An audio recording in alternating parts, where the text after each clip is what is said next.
आता माझे वडील काहीतरी थोडं समाजकार्याबद्दल मला सांगणार आहे, मार्गदर्शन करणार आहेत. बघू काय म्हणतात, बोला.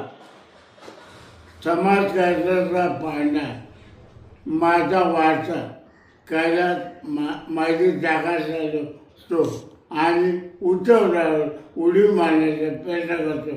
मानवी जीवनात प्रत्येकाला वाटतं मी होतो हा नैतिक संवर्धन आता मी सांगतो तुम्ही काय बोल. माझे वडील असं म्हणतात की समाजकार्यात सगळ्यांनाच मोठं व्हायचं असतं. समाजकार्य करताना प्रत्येकाला जीवनात मोठं व्हायचं असतं.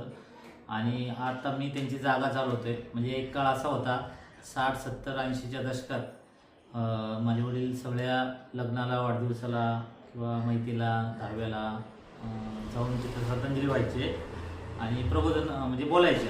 आता पुढे बोला.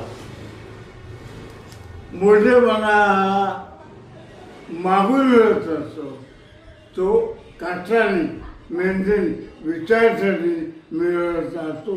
हे जीवन सत्य आहे. मोठेपणा हा मागून मिळत नसतो, तो कष्टाने आणि तुमच्या नशिबाने मिळत असतो.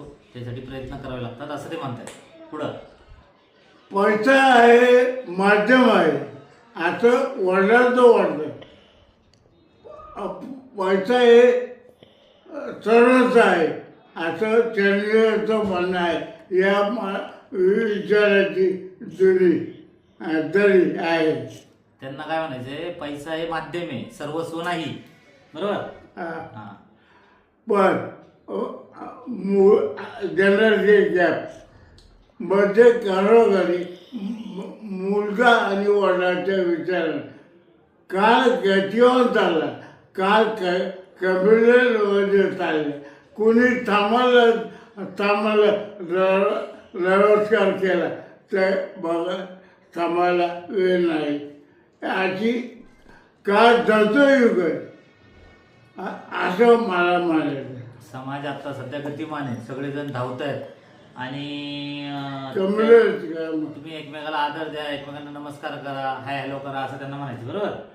कम्प्युटरचं युग आहे, कॉम्प्युटरचं युग आहे.